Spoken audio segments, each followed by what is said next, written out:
Go. All right, what is up, guys? Welcome back to the Late Night Shots podcast, episode 65. We got an interesting topic of discussion for you guys today. We're going to be doing the Gable Steveson versus whole AJ Ferrari thing that's been going down. You know, it started with a couple tweets about whatever, ended up with something. So the basis of this is AJ Ferrari said, essentially, don't make me come up to heavyweight, and you'll lose to another Italian kid.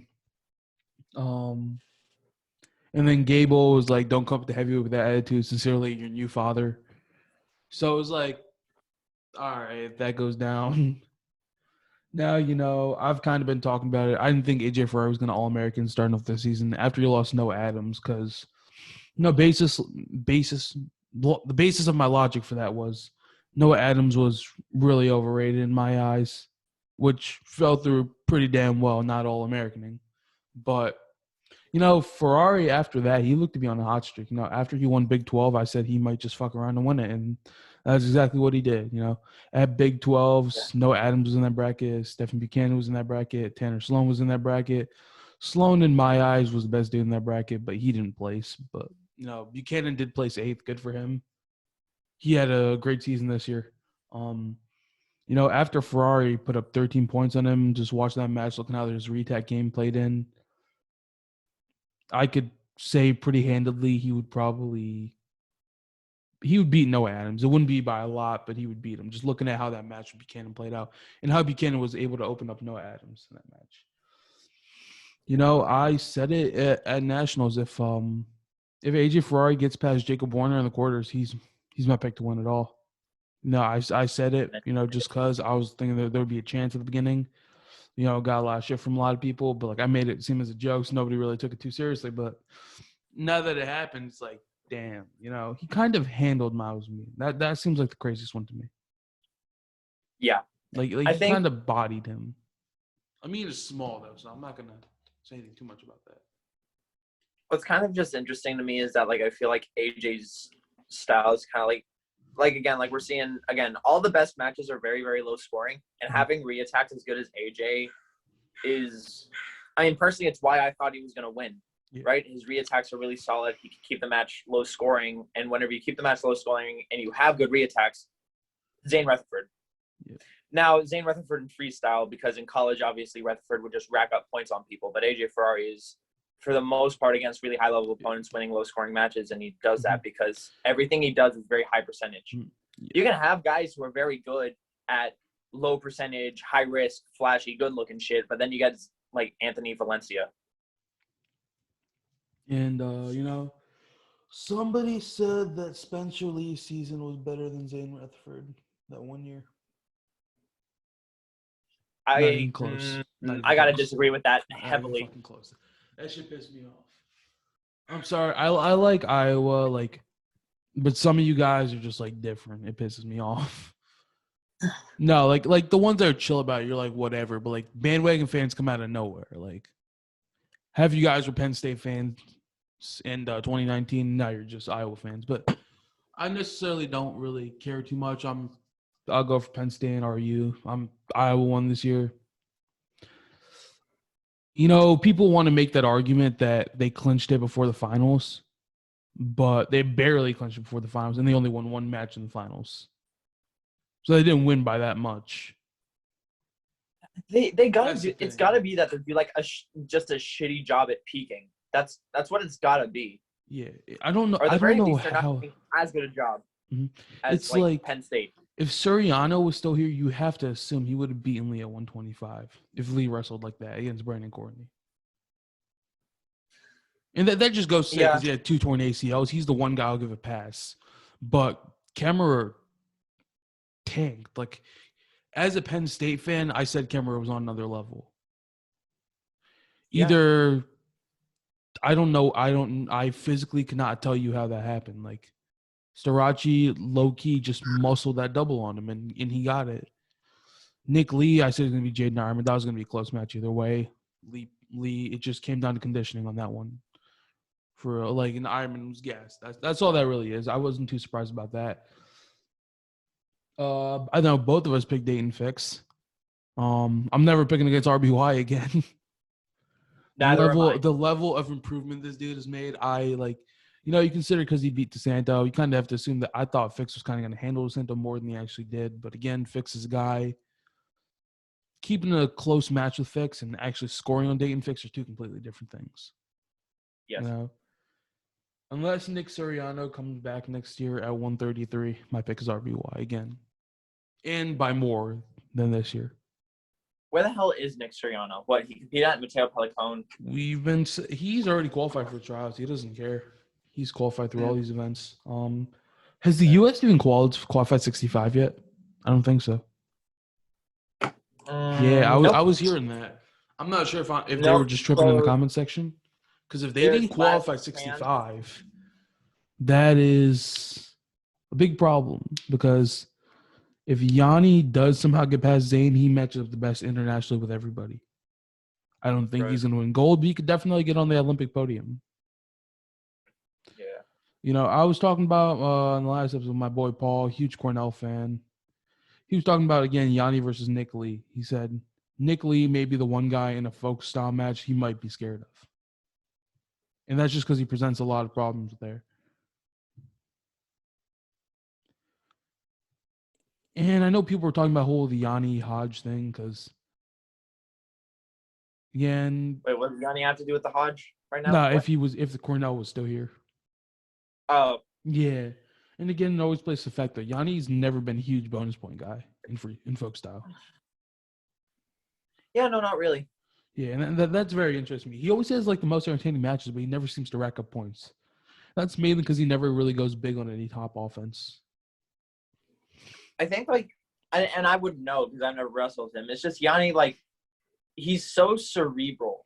Yeah. But I feel like if you look at a guy like Spencer Lee, that's a combination of being cerebral and freakishly strong for your size. Now, again, I've never wrestled Yanni, and I can't knock him. And this is not a knock on him. He's probably physically stronger than me. But I feel like he's just not that physically strong whenever you compare him to the guys at his weight class who have so much horsepower.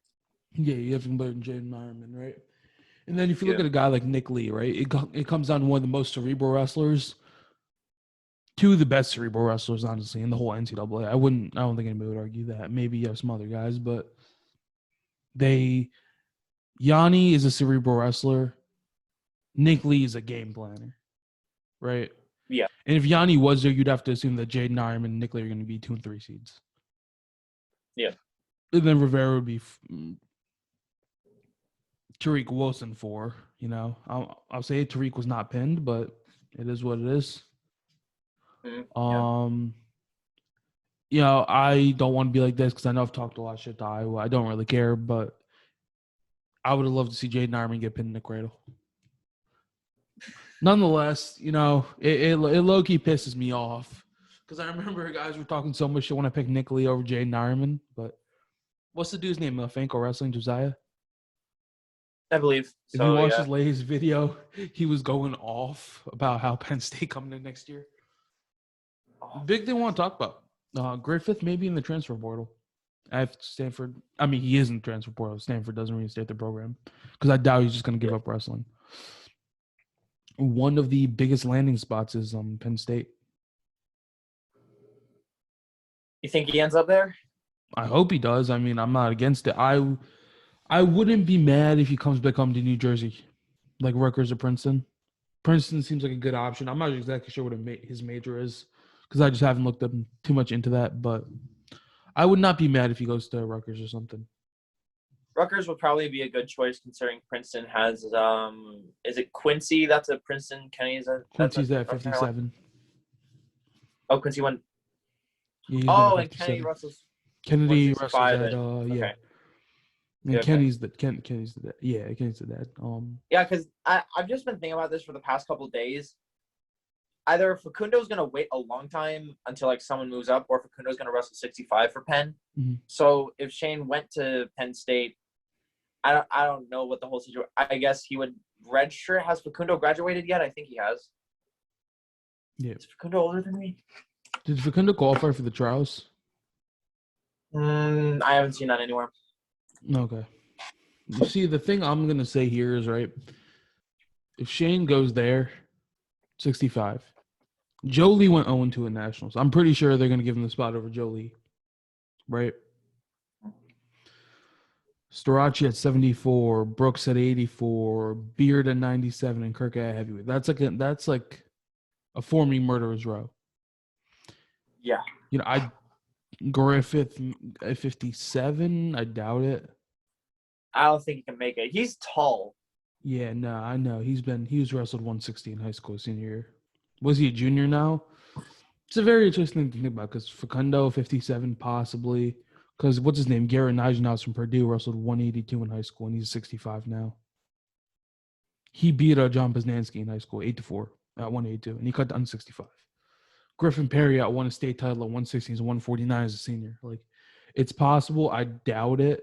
I just don't think that's the best thing for him. But I don't know exactly but where I'd assume those guys are shorter and stockier than Griffith, though. Like, if you look at the champions photo, Griffith's like the same height as Ferrari, and that's like 6 foot. That's a gigantic 165er. Yeah, no, he's huge. No, I called him winning last year too, so I'm happy about that. But yeah, Ferrari could have been at Penn State too. Oh, what could have been? But anyways, I wanted him to go to Penn State. My logic was that it's such a good upper weight room. Yeah. I think with his work ethic, he's going to be good either way, but it all just comes down to, does Kill really want a guy who would talk that much on social media on their team? Absolutely not. And that's just the thing where it comes down to Bubba Jenkins, too. Bubba Jenkins is a hell of a fucking wrestler. Nobody's going to deny that. Obviously they're all good now, but again, it comes down to risk versus reward. You could have potential 5-time national champion, which you basically have the reincarnation of yourself in that room. Like, people are gonna hate you for saying this, but AJ Ferrari could go down as one of the goats of college wrestling, and that's just the fact of it. So could Carter Storaci. Like, yeah, if he's a 5-time champ, I wouldn't consider that a legitimate 5-time champ. When you go to all time, I would just consider him a 4-timer. That's really it. If he never loses, really? Yeah. I mean, that just goes without being said, right? Because you can't. What are you gonna do? That's more penalizing Cael Sanderson for being only a 4-timer. That's fair. That's the same thing it came towards when we're talking about Lee versus Gable. Giving Lee an advantage because he has 2 torn ACLs is like penalizing Gable. It's not rewarding Lee. Anthony Robles had 1 leg and he didn't win the Hodge. Didn't he win the Hodge 1 year? Nope. It was Jordan Burroughs, but like that was what goes without being said. Who's in Jordan Burroughs' weight class? Andrew Howe. Was that yeah? Yeah. I'd consider Andrew Howe a much better opponent than Matt McDonough. Matt McDonough is good, but at this point in his career, he had a long way to go. Yeah. Before peaking. That's like, who'd you consider a better opponent? Like, Gable's 4 pins to Lee's 5. That's pretty much negligible at that point. Unless it comes that close. Gable's at 2 matches where he hasn't majored. Lee has 1 match where he hasn't majored. Lee's 1 match is against Brandon Courtney. Gable's 2 matches are against Greg Kirkfleet and Mason Paris. Right. Mason Paris, if he doesn't get the spot, he can go to the fucking NFL. Gable walks off WWE if he wants to. Kirkfleet can make the Olympic team. Or Gwizdowski this time around. I'd love to see Gwizdowski make it this time around. That's just me, but I wouldn't be surprised. I think if Gwiz makes it a 3rd match, it's his to lose, but it's whatever. But again, with the Hodge, though, it would all come down to, again, the strength of schedule. That's where I see it come down to. It's like, sportsmanship is like, but that's kind of like, okay. The sportsmanship is not going to swing it so much to that point where it's like unwinnable. Right? Yep. Strength of schedule, it hurts Lee. It's not like it hurts him a little bit. It hurts him a lot. Yes. Like, he's wrestled, I think, the weakest schedule of any national champ. I don't think he's beaten any of the placers except for Agason and Courtney. Yeah. That's where it comes. And he gave up 2 he's given up like 5 or 6 takedowns. Obviously, yeah. I don't know about giving Griffith outstanding wrestler, but again, it doesn't always come down to how much you wrestle. It comes down to the purpose behind it. Right. And we only knew about this after, so it's like, okay. You can give him wrestler of the year or some shit, but that's like the same thing as Hodge. Yeah. Isn't there what's like this? What's the Sullivan Award for that? That's like some other shit, right? I cannot remember. I can't either, but I've been saying that Gable's seasons, Lee season are better than 90% of Hodge winners in the past. If any time is a time for a Co-Hodge Trophy, this is it. Yeah. And I wouldn't be mad if Lee wins it. Like, it's not like he's undeserving of it. It's just more penalizing a fantastic, never before seen season of heavyweight. Yeah. And something that will most likely never be seen again, unless Kerflia makes the same amount of improvement that Gable has. I think he beats Paris next year. But that's really it. Back to the Gable Steveson versus AJ Ferrari. Do I sound sick at all? I'm like actually fucked up. My nose just like fucked up. But going back to this, I know they're all talking. I made the meme about the super matchup. If Flo does that, it's gonna come down to the times like, is Gable gonna let him last the whole 6 minutes just for money, just for show, or is he gonna just toy with him immediately? Probably toy with him. Yeah, I'm He really doesn't. not He sure. doesn't get like any extra money for letting it go the whole 6 minutes. I mean, they might tell And him to do everyone would live already things. be under the impression that everyone would already be under the impression that that is a likely outcome just because Gable's a showman. And I wanted to say something about I really have a hard time believing that David Taylor versus Jordan Burroughs was that close at 86. I really do think they made that close just because of how close it was at 74, at 86. It would just be common sense that David Taylor would demolish him. Giving up push out so go down the criteria is like, I don't know. I really don't know how to feel about that. It's just wrestling the match you need to wrestle to win. Like a lot of wrestling coaches like to preach to 100% effort at all times out there. Like, if you're tired, you're doing it right. But at the end of the day, whenever you're winning those high level matches, the real outcome sometimes is just only put in just enough effort to win. Yeah. So whenever it comes to but you would have thought this would be a statement match from him, because he's been waiting for it. He just wanted to win, right? Yeah. There was just something off about that made it seem like he was trying to make it closer and closer. Because he scored pretty not that hard. Guaranteed, I'm assuming Burroughs was watching out for the cradle and it wasn't going to be 2 cradles like last time. Or I don't even know if that was last time, but that's probably the most iconic match between them two. Yeah. The whole cradles, Burroughs comes back, wins 7-6, right? Yeah. Oklahoma State and Minnesota normally have a duel. If they do, AJ bumps up. Probably. I mean, I don't see any reason he wouldn't. Austin Harris is a good head. Austin Harris had a hell of a run at heavyweight. He lost in round 1 to the 5 seed.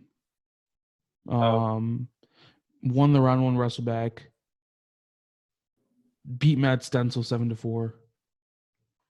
Pinned Zach Elam. And lost to Kirkfit in the Bloods. Don't ask me how that numbers make sense anywhere, but he lost Kirkfleet in the Bloods. I kind of assumed Kirkfleet might be the one guy he can't throw, but just again, he's a fucking whatever you'd call him, fucking tall, lanky motherfucker. That's the best thing I can put it. But it's gonna be interesting to see the Olympic trials now. Is Kuhn versus? You can't compare Schultz bullying around fucking Tony Cassiope around the mat with his hand fighting to Adam Kuhn.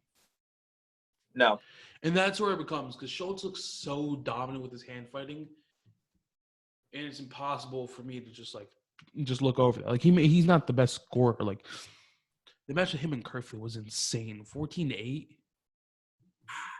Schultz can move. And Schultz, with his leverages, may just be his time to make this Olympic team. I don't think you're going to find it anywhere. It was a weird match. Kerfleet's a lot stronger than people think. He lifted Schultz in the air with one hand. But again, you're going to Gable versus Wiz. People are just gonna go for Gable no matter what. But an 8-4 win over Mason Paris, I don't know. Unless Wisdowski is literally not progressed or regressed. I'm assuming Wisdowski's gonna do what he has to do to peak for this event. Yeah. Because for him, it's not about winning a gold.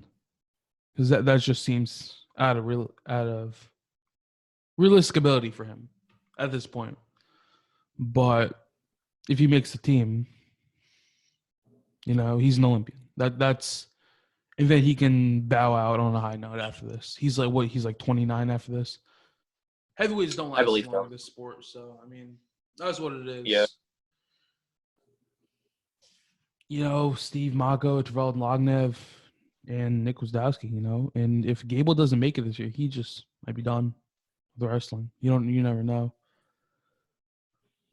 If he That'd be is a shame. done, I wouldn't be too mad because again, we have two other heavyweights who can fill in. I have faith that Paris or Kirkfleet can get the job done at heavyweight, and then if Paris wants to run off to the NFL or Kirkfleet to MMA, Wisdowski's still the man.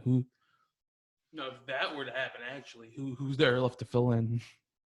Kirkfleet's a big MMA boxing dude, so I don't know. Like to be completely honest, like who would go heavyweight? Hear me out. If that were to happen, Snyder heavyweight, Cox 97. Holy fucking shit. No, sorry. I'm watching Cassiope Schultz. Jesus fucking Christ. Schultz is hand fighting. Oh, yeah, were you watching the one where Cassiope lifted him up in the air all the way up there? Yeah, and then dude, Schultz like, Schultz is like very deceptive. You can have him above your head, but you will not take him down unless you finish that Schultz perfectly. is huge. He's what, like 6'1", maybe like 250 pounds. Schultz is like 270, dude.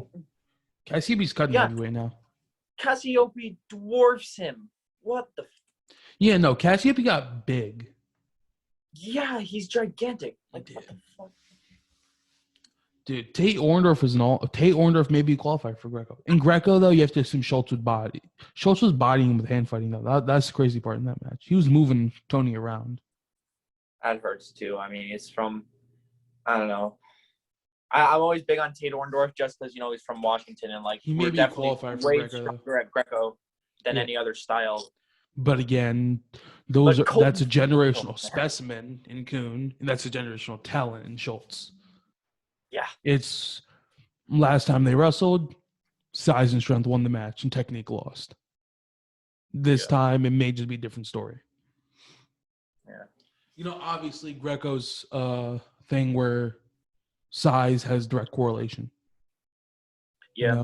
And we saw that in Hancock versus Vera. I don't know, was Angelo Vera or something like that? Versus D'Angelo Hancock at the Flow event. Hancock toyed with him. Bodied him. Hopefully this man gets a world medal, an Olympic medal, finally. D'Angelo? Yeah.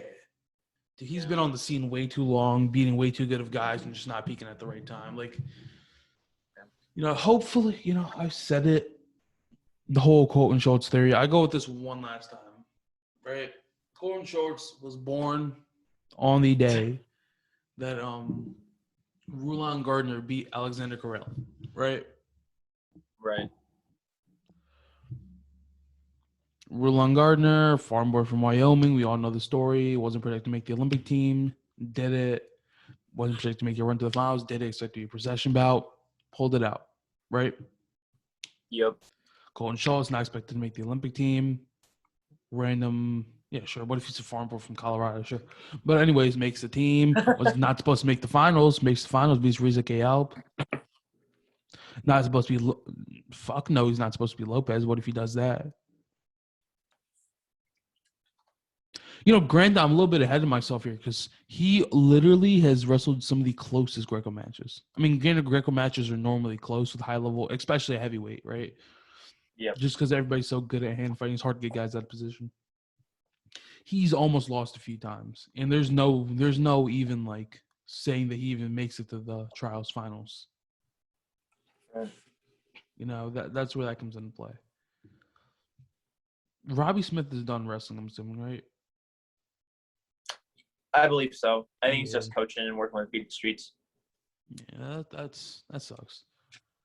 I miss watching. I remember he pulled Lopez in one of the rounds in the Olympics, and it was bad. It was a snap to go behind and 3 guts, and it was over. That arm throw he hit on Adam Kuhn was so fucking sick. Yeah, it was. He hit it twice in like 10 seconds too. Yeah, that's my favorite throw just by far. And I remember People forget how talented Adam Kuhn was. He literally made the Olympic trials finals in college. Yeah. The only difference is Snyder won it. You know, Gwizdowski made the Olympic trials finals too that year. Yeah.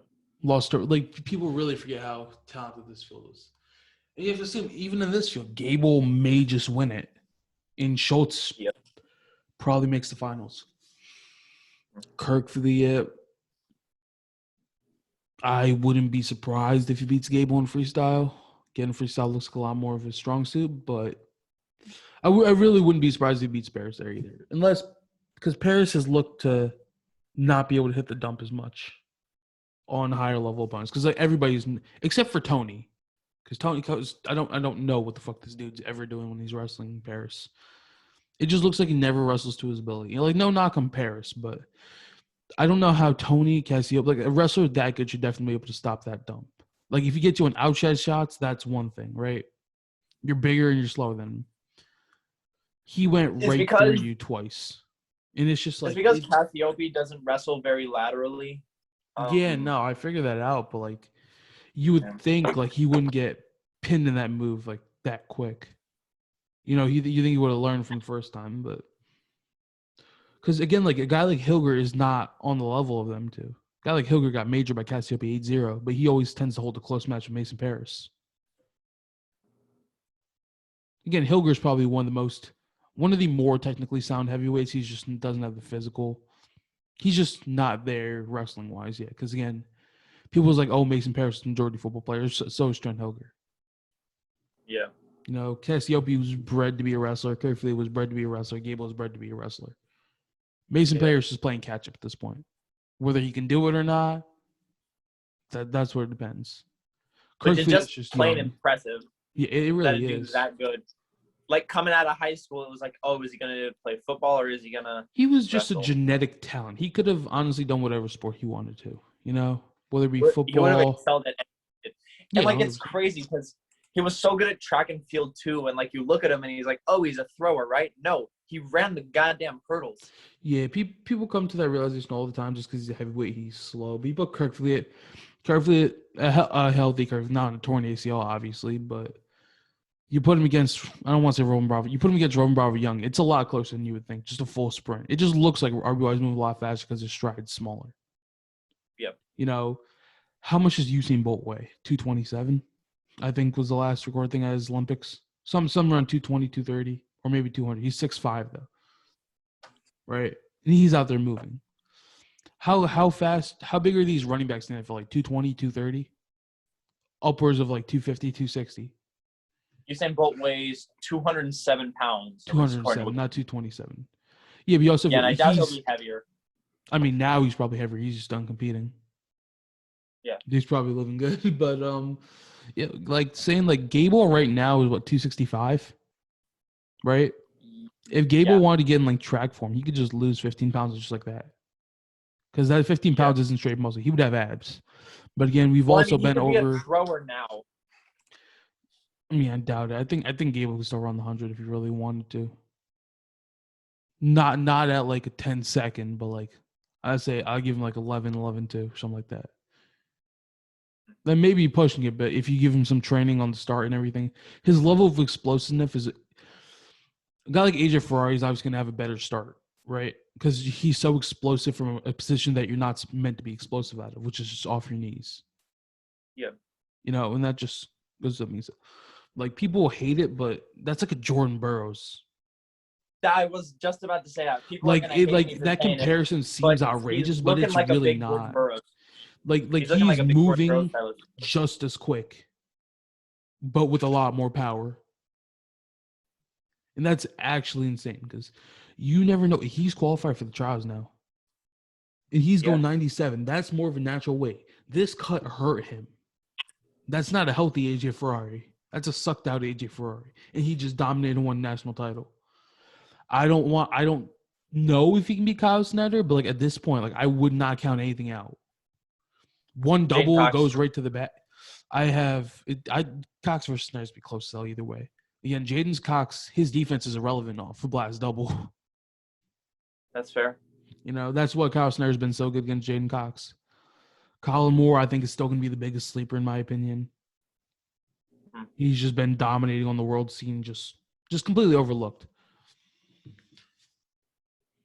Jaden Cox has the bye to the semis. Somebody's going to be in there. It's going to be AJ Ferrari, Jacob Kasper, Kyvan Gadsden, Colin Moore, Mike Machiavello. One of those guys. Or Braxton Amos. Ooh, Amos versus Ferrari will probably be national finals. I have Beard placing third next year. I don't think that's biased. I think Beard beats me next year. I think Beard's, again, going to be a guy who's going to progress. I think Braxton Amos is going to be a guy who's going to progress. I think Amin really shouldn't. I don't like Amin at 97. I think Amin. Who's Michigan's 184? Fuck if I know.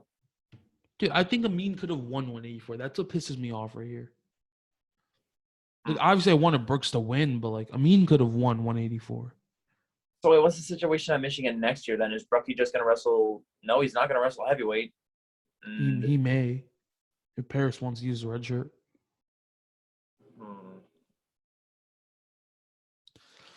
I think Brookie may just be done. Brookie may be a guy who's going to be wrestling for Cliff Keen at 97 kgs, because that's where people really forget how much weight some of these upper weights cut. Like Brookie's not fat, but like he cuts a shit ton to make 97. Yeah, I remember seeing 213 is like the perfect weight for him. Yep. That's where Snyder fell in too. That's why Snyder didn't have for being a 3-time national champ, he was not that dominant at heavyweight. As dominant as he should have been against high-level competition. Obviously he dominated lower guys, and so was Gable, so was Paris, so was Kirkfleet, so was Cassiope. Yeah. But when it came to it, Snyder was winning like these 3-2 decisions over Adam Kuhn, a guy who he should be much faster than. And Kuhn was closing gap, but do I think AJ versus Gable is going to happen? Yes. I think they are waiting. They definitely want to get paid. I'm telling you that right now. It's inevitable. They're gonna do it next season. Either if they can find out a way to make money off a flow matchup. I doubt they're gonna bump up in the duel. And AJ's just gonna get a lot more shit for that. Yeah. But if Flow pays them, they're gonna be asking for so damn much. I remember Imar refused to take the match against Jordan Burroughs because they didn't give him shit. They gave him like $1,000 or something like that. I heard about that. Yeah. Everybody's like $1,000 so much, but that's kind of ass. It's kind of dumb. I saw people in comment section saying, "Oh, he should be grateful that he gets a shot at him. Like he fucking beat him before. Like give him more. Like there's more to this matchup than just Burroughs beats him, because that's literally not guaranteed. Yeah. Imar fucking beat him. I've said the most underrated guy in USA wrestling right now is him. Yes. I hate to say, I've said it before. It might piss a lot of people off. Jaden Cox went from the most underrated to the most overhyped. For a guy, not even that being said, it's not like he dominated people at 97. Look how he's been wrestling at 97. Non-Olympic weight classes are always easier. He essentially walked his way through a JV weight class. All the big dogs are at 86 or 97. That's fair. What's one? I don't think there's any notable names. Or they're like all backups. They're obviously good. They're just not on the level of Sajulai, Mohammedian, Sharapov, whatever his name is. Obviously Kyle Snyder's there too. Yeah.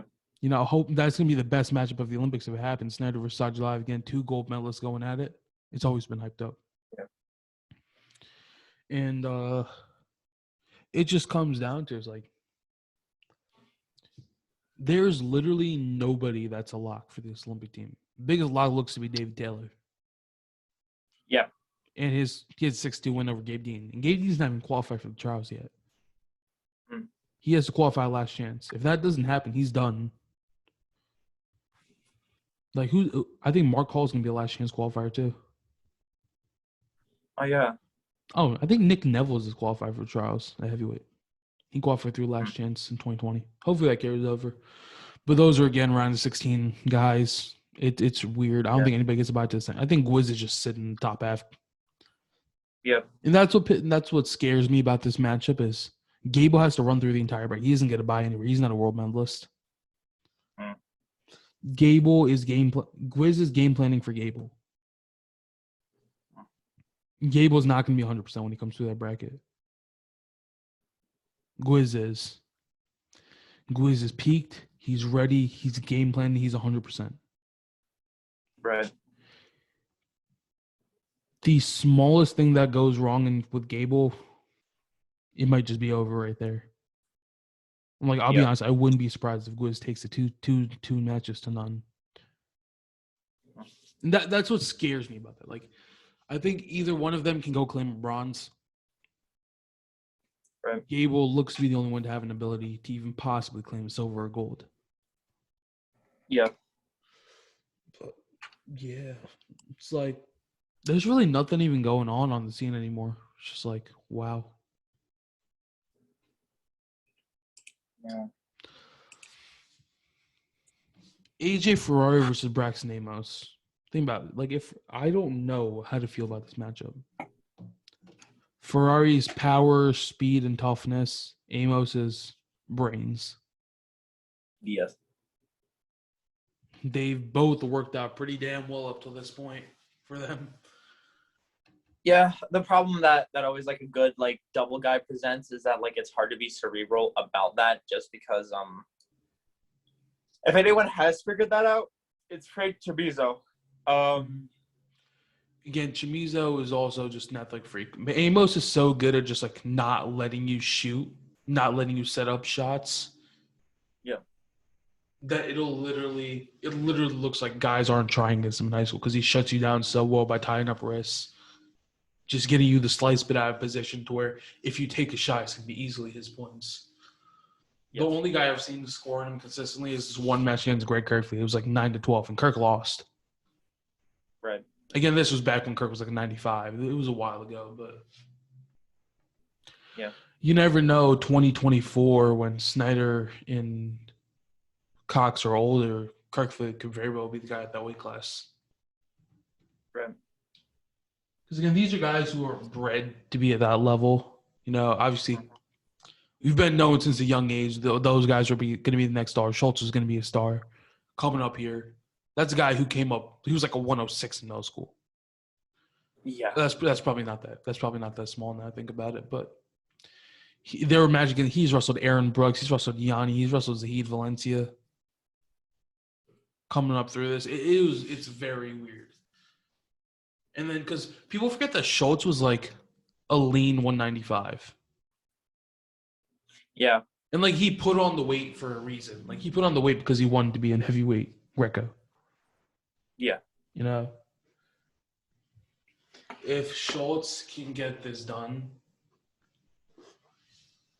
I'll get so much clout first off, but because I said that already, but it will be iconic like for years to come. Yeah. Like history has repeated itself. 21 years apart.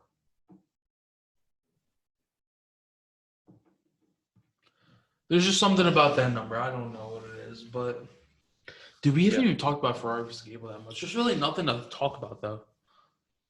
Gable beats him 9 times out of 10, and I will reserve that 1 time out of 10 simply because it's wrestling and shit can happen. But I think if Ferrari is 265, I think it's more of a dead even matchup. But again, he's not. That's all. Again, you're playing what ifs.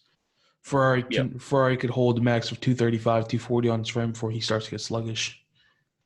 Yes. Gable looks slower than he did last season, but that's for the sole fact that he's putting on more size. You have to sacrifice strength versus speed. You know, if you're right here, if your speed only goes down a little bit, but your strength goes up like that, it's worth it. If your speed goes down like this and your strength goes up like that, is it worth it? Probably not. Yeah. Because strength is the easiest thing. You can make up for strength. You can't really make up for speed that well. Unless you're that much stronger. Yeah. But he's moving around a guy like Mason Paris. We know how strong Mason Paris is. I was waiting for Gable to post a video of 670 deadlift, but that's not happening. So I don't even know if Gable can deadlift 670. That may be just a long shot too. If he can't deadlift 670, it's probably less because of strength and more just because he doesn't deadlift very often. It's more just leverages. Ferrari has great leverages to deadlift. That's true. Like you take a guy like Luke Pletcher, put him in a sumo deadlift. Yeah, no, she could probably lift like 400 pounds if you really felt like it. No, 400, maybe even 500. I wouldn't be surprised. And those small, shorter guys are built for bench. Squatting like a minimum of like triple body weight. 100%. I think I've squatted. Not even close to that. I've squatted like 550 once. You know, people were like, "Can you deadlift 665?" I'm like, on trap bar, maybe. I don't know. But it would have been hilarious if Don Bradley was in that comment section. Somebody came in and was like, "Can you deadlift 665?" I'm like, "Fuck yeah, I can, bitch." Yeah, that would have been absolutely iconic. I think he might be the only one. Don Bradley is like Gwizdowski can definitely 700. Yeah, I know Paris and Gable doesn't have the greatest leverages because you see he has. That's what this whole episode should have just been. Just like who is in the 665-pound deadlift club? Mason Paris, I know for a fact can. Kirkfleet cannot. Mason Paris could probably fucking power clean that if he wanted. I wish.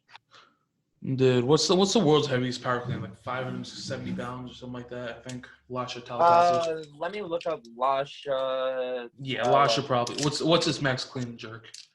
It's like 265 max clean and jerk. Well, I saw a video this morning of him breaking world records in training. Yeah, because his world record. Yeah, his clean and jerk is 264 kilos, so that's going to be, what, a little over... 68 or something like that, I think it was when I put it in the calculator.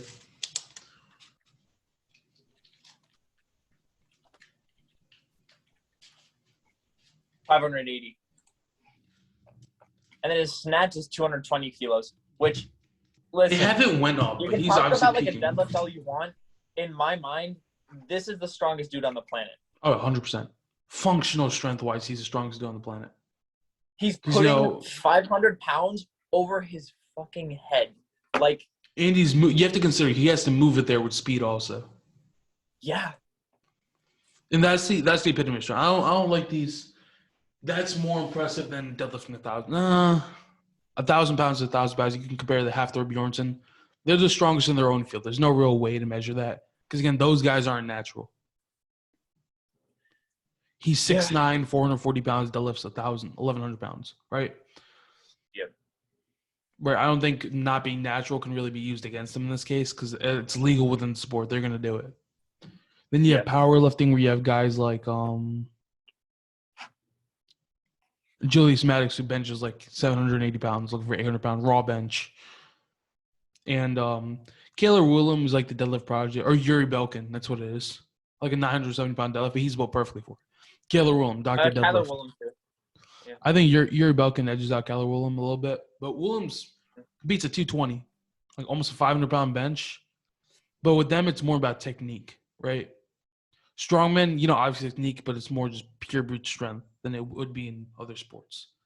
Well, they also deadlifted differently because the rules for a lift in strongman and powerlifting are different. Yeah, that's why Eddie Hall's 500 kg deadlift. I don't want to be that guy, but that's not legit. You can't. It doesn't count towards powerlifting standards. If they did, it counts towards his standards.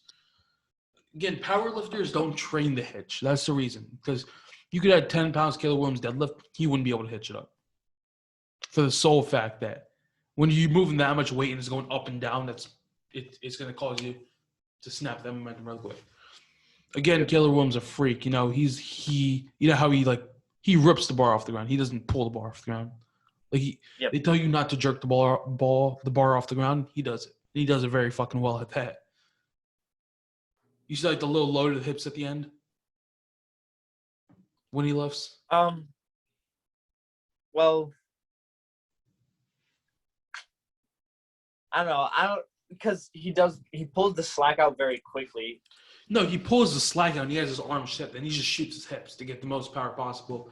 And to stop your back from rounding, because you push your hips forward and up rather than pulling the bar up. Yep. Like he does it and he does it with hook grip too.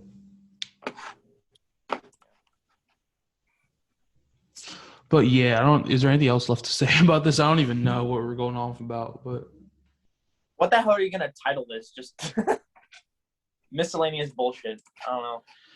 possibly we're still going with the AJ versus Gable. Sorry, I have the thumbnails made. But all right, any final words then? I know, not really. All right, so a little different of an episode today. Not really much to talk about. We'll probably do an episode on the Olympic trials, last chance qualifier, all that stuff that's going on. You already know we got to do that. New Jersey wrestling season. Might try to get on a couple guys. Jimmy Mullen, if you're watching this. With that being said, thank you guys for watching episode 65 Late Night Shots, and we'll see you guys again next time. All right, peace.